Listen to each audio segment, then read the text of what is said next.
Cover radiator yang bikin motor overheat cuy. Tutup cover radiatornya ganti pakai yang bintang. Nah ini beberapa hari ini banyak yang FYP motor Vario-nya overheat. Dan di komentarnya saya baca banyak yang menyalahkan tutup cover radiator. Kan si motor Vario-nya itu jadi overheat ya. Komentarnya itu banyak yang menyalahkan kalau overheatnya itu gara-gara ganti cover radiator. Ngaruh nggak sih kalau kalian ganti cover radiator dan bikin motor Vario ataupun motor yang ada radiatornya bikin overheat? Sambil spillkan ya cover radiator yang standar kepunyaan Vario 150. Untuk Matic ini berbeda dengan motor bebek ataupun motor sport yang radiatornya itu ada di samping bagian mesinnya. Untuk motor sport biasanya ada di bagian depan ataupun bebek sama ya. Motor sport sama motor bebek bawaan pabriknya itu jarang yang pakai cover radiator kayak Matic.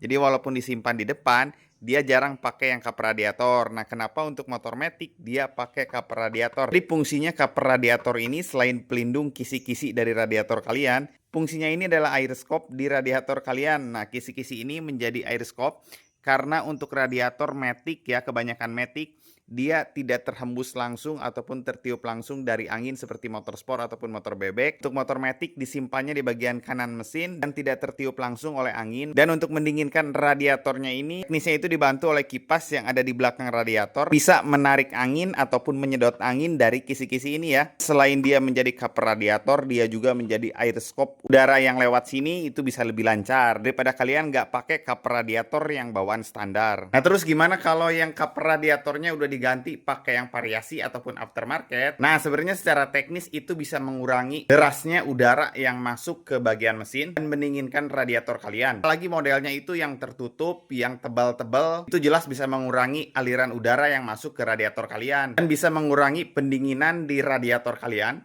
Tapi nggak bisa overheat ya. Jadi overheat itu beda kasus. Motor Vario yang overheat itu banyak indikasinya dan belum tentu masalahnya itu dari cover radiator. Jadi intinya cover radiator itu bisa menurunkan efektivitas aliran udara yang mendinginkan radiator, tapi nggak sampai bikin motornya itu overheat. Dan rekomendasinya kalau kalian yang punya budget lebih ya, saya tuh lebih rekomendasikan kalian pakai yang extra fan yang disimpan di bagian radiator ya. Jadi cover radiatornya itu yang dikasih extra fan. Jelas selain looknya tambah cakep, aliran udara yang masuk ke radiator kalian tuh tambah stabil. Jadi mau RPM rendah ataupun tinggi, aliran udaranya itu tetap stabil dan bikin radiatornya itu lebih dingin.